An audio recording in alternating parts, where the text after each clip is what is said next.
গোপালকে তলব করলেন রাজা। বললেন, তুমি এর কাছ থেকে ধারে মাল নিতে গোপাল?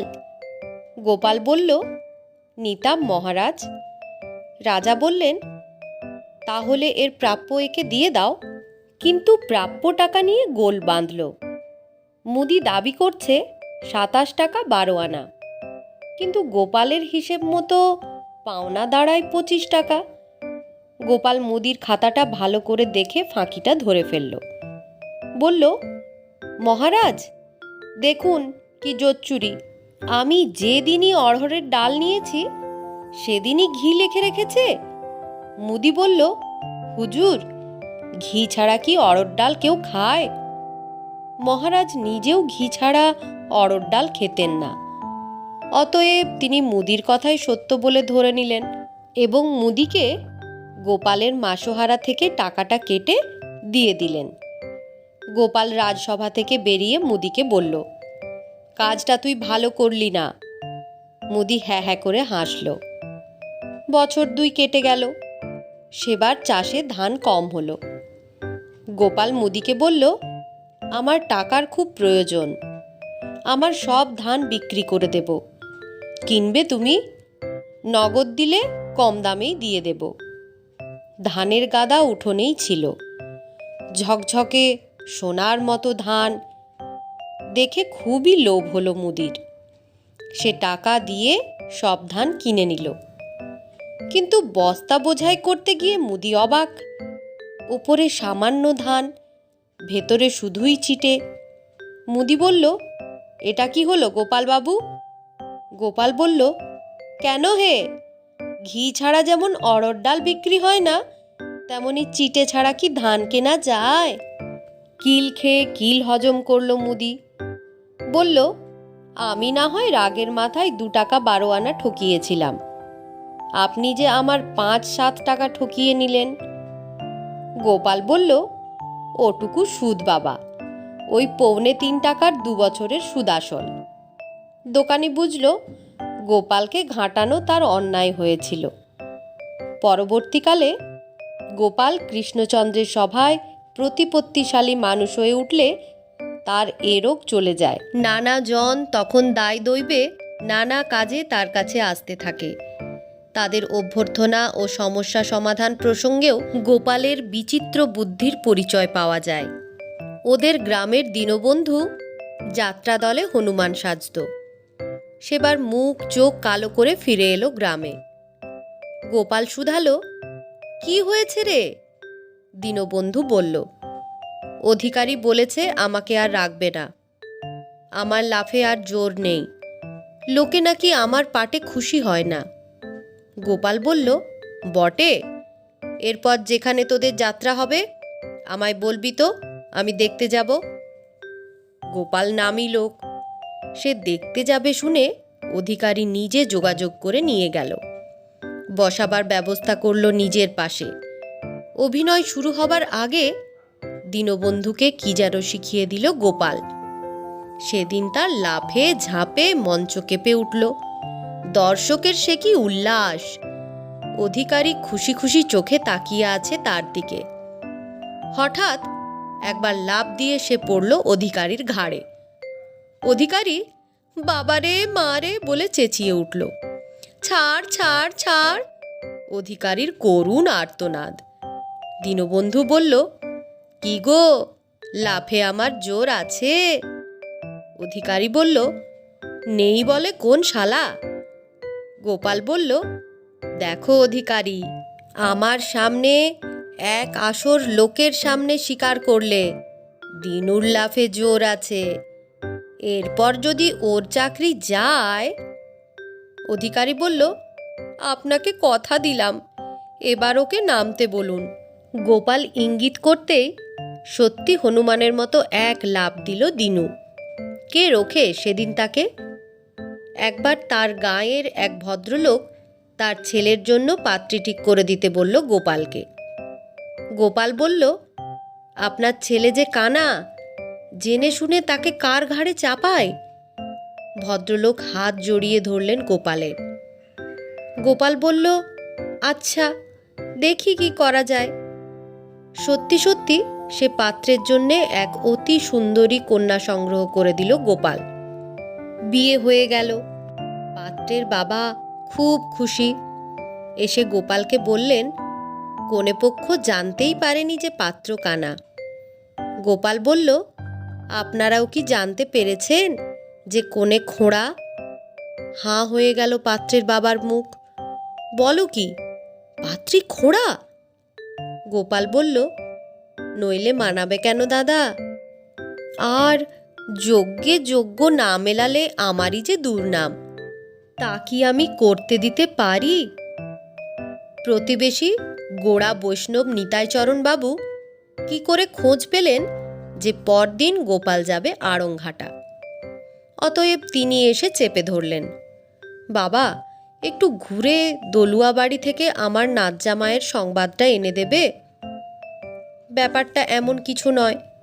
সেকালে যোগাযোগ ব্যবস্থার কমতির দিনে এমন কাজ সকলকেই করে দিতে হতো। কিন্তু এখন কিছুকাল গোপালকে মাঝে মাঝেই আড়ংঘাটা যেতে হবে। বুড়ো যদি বারবার আবদার ধরে। তাই প্রথমেই সতর্ক হলো গোপাল। বলল, যাচ্ছি রাজার কাজে, সময় কি পাবো? বৃদ্ধ কাকুতি মিনতি করতে থাকলেন। গোপাল না হু করে যাত্রা শুরু করলো। কিন্তু সেবার সত্যি সময় করতে পারল না।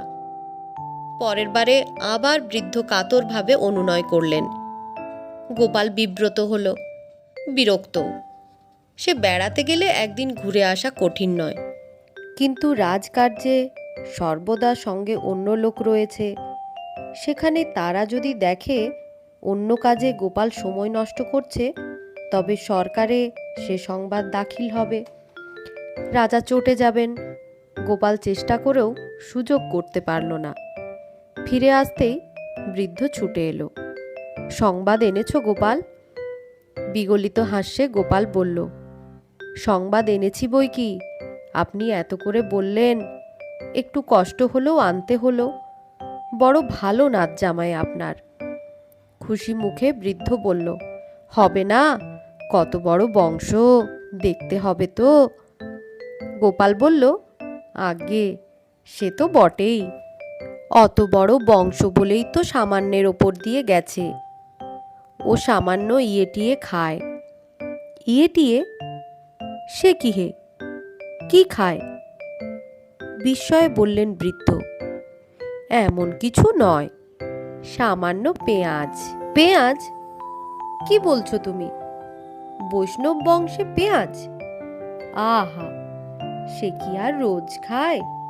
যেদিন মাংস টাংস হয় সেদিনই একটু পেঁয়াজ রসুন খায়। তা পেঁয়াজ রসুন না হলে কি মাংস জমে? ততক্ষণে বৃদ্ধের চোখ কপালে উঠেছে। বললেন, তুমি বলছো কি গোপাল, নাচ জামাই মাংস খায়? গোপাল বলল, না না, রোজ কি আর খায়? যেদিন নাচ গান হয়, বোতল টোতল খোলা হয়, ওই সেদিনই শুধু একটু আধটু। বৃদ্ধ চিৎকার করে উঠলেন, থাক গোপাল থাক, আর সংবাদ চাই না। আর এই তোমাকে দিব্যি দিলাম গোপাল, কখনো ওর সংবাদ আনতে যাবে না। এবার গোপালের মনটা খারাপ হয়ে গেল। বৃদ্ধকে এতখানি আঘাত না দিলেও চলতো।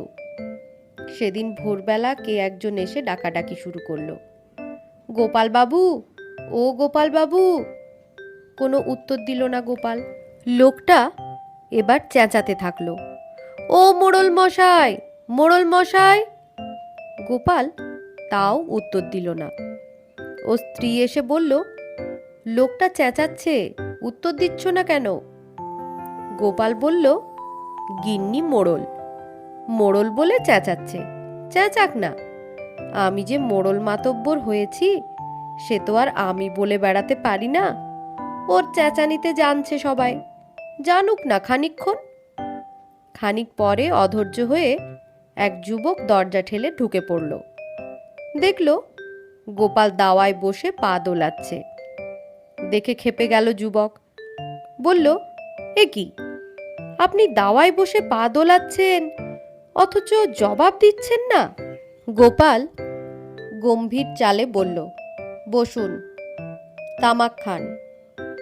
বলে চাকরকে হাঁক দিল, ওরে বাবুকে তামাক দিয়ে যা। যুবক বলল, বসবো কি, তামাক খাবো কি? ভেবেছ আমি একটা হেলা ফেলা লোক, তাই না? জানো আমি রাবণ বারণ চৌধুরীর ছেলে। গোপাল ব্যস্ত হয়ে বলল, তাই তো, আগে বললেই হতো। ওরে বাবুর এক ছিলিমে হবে না, দু ছিলিমান। যুবক এতে কাজ হয়েছে ভেবে বলল, তাছাড়া আমি হচ্ছি যুগলচন্দ্র খাসনবিশের জামাই। গোপাল প্রায় লাফিয়ে উঠল, ওরে হতভাগা তিনু, গণ্যমান্য লোক এসেছেন আর তোর তামাক আনতে এত দেরি? বাবুর দু ছিলিমেও হবে না, যুগলচন্দ্রের জামাই বলে কথা। বাবুর জন্যে 3 ছিলিমের জোগাড় কর। যুবক বলল, তার মানে আমাকে ঠাট্টা করা হচ্ছে?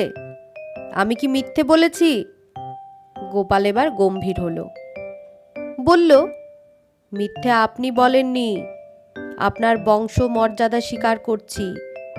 কিন্তু তাতে আমার কি বাপু? আমার প্রয়োজনে আপনার কাছে গেলে আমি সব বিচার করতাম, কিন্তু তা তো হয়নি। আপনি এসেছেন আমার কাছে, আমার সময় আপনাকে দিতে হবে, হয়তো মাগনায়, তাহলে আমার মর্জির সঙ্গে আপনাকে তাল দিতেই হবে। যুবক এবার মাথা নত করল, বলল, তা বটে, বলুন কখন আপনার সময় হবে? গোপাল বলল, দাওয়ায় বসুন, বলুন আপনার কাজের কথা। এখন সেদিন গোপালের খুব স্বাদ হয়েছিল গরম খুদের পায়েস খাবে। সেই পায়েস রান্না হচ্ছিল ভেতরে, সেই কথাই ভাবছিল আর পা দোলাচ্ছিল গোপাল। এমন সময় যুবক হাঁক ডাক শুরু করেছিল। এদিকে এতক্ষণে পায়েস রান্না শেষ। ঠান্ডা হয়ে গেলে গোপালের আবার পায়েস খেয়ে সুখ হয় না। গরম গরম এক এক হাতা থালায় দেবে আর হালুম হালুম করে খাবে, এটাই গোপালের স্বাদ। কিন্তু যুবকের সামনে কিভাবে বাবুকে ডাকা যায়? অবশেষে চাকর এসে বলল, ভেতর বাড়িতে ক্ষুদিরামবাবু রেগে আগুন হয়ে বসে আছেন। হাঁড়ি ভাঙা থেকে থালা ঘাটা আসতে সময় বেশি লাগেনি। এবার তিনি জুড়ালপুরে যেতে চান। আপনার সঙ্গে একবার দেখা না করে যেতে পারছেন না, তার বড় তাড়া আছে যে। গোপাল বলল, আরে আরে, এতক্ষণ তো আমি তার জন্যই অপেক্ষা করছি। জানি ক্ষুদিরামবাবু রেগে আগুন হয়ে আসবেন, আমার সঙ্গে দেখা না করে জুড়ালপুর গেলেই হলো নাকি? তার মতো লোককে কি আমি দেরি করাতে পারি? গোপাল নিজে যাকে এত খাতির করছে, না জানি সে কত বড় মানুষ। যুবক তাড়াতাড়ি বলল, হ্যাঁ যান, ক্ষুদিরামবাবুর কাজটা মিটিয়ে আসুন। গোপাল এসে পায়েসের থালা টেনে বসে পড়ল। বয়স এবং অর্থ বাড়বার সঙ্গে সঙ্গে নানা রকম খাবার লালসা বাড়তে থাকলো গোপালের। একদিন এক হাঁড়ি তিল এনে গোপাল গিন্নিকে বলল, একদিন মৌজ করে তিলের বড়া খাবো, তিলের বড়া করো। গিন্নি বললেন, আচ্ছা। বললেন বটে, কিন্তু নানা কাজে গেলেন ভুলে। এদিকে এ ব্যাপারে সে ব্যাপারে খরচ করতে করতে তিল গেল খরচ হয়ে। সেদিন সকালে গোপাল উঠে গিন্নিকে বলল, কই গো, তিলের বড়া করলে না যে? গিন্নি তখনও তিল খরচ হয়ে যাওয়ার কথা জানতেন না। বললেন, আজই তিলের বড়া করে রাখবো। গোপাল বড়ার লোভে তাড়াতাড়ি ফিরল রাজসভা থেকে। গিন্নি তাড়াতাড়ি আসন করে গোপালের সামনে এক থালা বড়া ধরে দিলেন। কিন্তু থালা দেখে গোপালেরও চক্ষু ছানা বড়া। একটাও তিলের বড়া নয়, সব তালের বড়া। গোপাল বলল, হ্যাঁ গিন্নি, তিলের বড়া কই? এ তো তালের বড়া। গোপালের গিন্নি বলল, ও মা, জানো না, সময় পেলে তিল থেকেই তো তাল হয়। হো হো করে হেসে গোপাল বলল, বুঝেছি, তিলগুলো অন্য কাজে আগেই খরচ করে ফেলেছ। তা আগে বললেই তো পারতে, তোমার তাল করবার কি দরকার ছিল? গিন্নি বললেন, তাহলে তুমিই তাল করে তুলতে, তখন সে তাল সামলাবার ক্ষমতা আমার তিল মাত্র থাকতো না। গোপাল আরো জোরে হেসে উঠলেন। স্বামীর এই পেটুকপনার কথা গিন্নি ভালোভাবেই জানতেন, আর তাই নানা রকম রসনা পরিতৃপ্তকর খাবার বানাতেন তিনি। একদিন গোপাল যখন রাজসভায় যাত্রা করছে, ঠিক তখনই গিন্নি বললেন, আজ একটু তাড়াতাড়ি ফিরে এসো, গরম গরম পিঠে খাবে। সভায় গিয়ে গোপালের আর তর সইছে না, উসখুস করছে গোপাল। কৃষ্ণচন্দ্র বললেন, কি হে, আজ তোমার এত আনচানি কেন গো? গোপাল বলল, গরিবের কত দায়, তার আপনি কি বুঝবেন? রাজা বললেন, কেন কেন, তুমি কি মাসোহারা পাও না? গোপাল বলল, তা না হলে আর বেঁচে আছি কি করে হুজুর? তবে জানবেন, পেটে খেলে তবেই পিঠে সয়। আপনার এত যে খেয়াল, তা কি সইতে পারতাম পেটে না খেলে? রাজা মৃদু হেসে বললেন, তবে আজ তোমার অসহ্য কিসে গোপাল? গোপাল বলল, সেও পেটে হুজুর, কালকের সব খাওয়া ওর সহ্য হয়নি, আজ তাই কিছুই ধরে রাখতে চাইছে না, তারই তাগিদে অস্থির হয়ে উঠেছি হুজুর। রাজা বললেন, গোপাল, আজ তোমাকে নিয়ে একটু বেড়াতে যাব ভাবছিলাম, আজই তোমার পেটের অসুখ, তবে যাও আজ তাড়াতাড়ি বাড়িতে। গোপাল এক লাফে রাজসভা থেকে বেরিয়ে দেয় ছুট। এদিকে গোপালের চিরকালের শত্রু আজু গোসাই সকালেই গেছিলেন গোপালের বাড়ি। কলাইয়ের ডাল বাটতে দেখে জিজ্ঞাসা করলেন, কি হবে বৌমা? গোপালের গিন্নি বললেন, বিকেলে আসবেন, একটু পিঠে করছি, ওকেও একটু তাড়াতাড়ি ফিরতে বলেছি, দুজনে বসে খান কয় পিঠে খেয়ে যাবেন। গোপাল যেতেই আজু গোসাই ফাঁস করে দিলেন সব। কৃষ্ণচন্দ্র বললেন, দাঁড়াও, আজ গোপালকে জব্দ করব সবাই মিলে। বাড়ি ফিরে আজু গোসাই এসেছিল শুনেই গোপাল বুঝল যে রাজা মশাই সব শুনে নিশ্চয় করে তাকে জব্দ করতে আসবেন। অতএব রাজ সমাদরের আয়োজন করলো আগে। পাড়ার মেয়েরা সব এসে গেল যত রকম পিঠে বানাতে। গোপালকে ঠকতে দেবে না এই পণ। পাড়ার ছেলেরা আড়ালে আবডালে রইল, যাতে মহারাজের আগমন সংবাদ আগেই পৌঁছে দিতে পারে। যেই ছেলেরা সংবাদ দিল মহারাজ আসছেন, অমনি নানা পিঠের মস্ত থালা সাজিয়ে গোপাল বসল পিঠে খেতে। বিন্দুমাত্র জানতে না দিয়ে হট করে বাড়ির ভেতরে ঢুকেই রাজা দেখলেন গোপাল পিঠে সাজিয়ে খেতে বসেছে।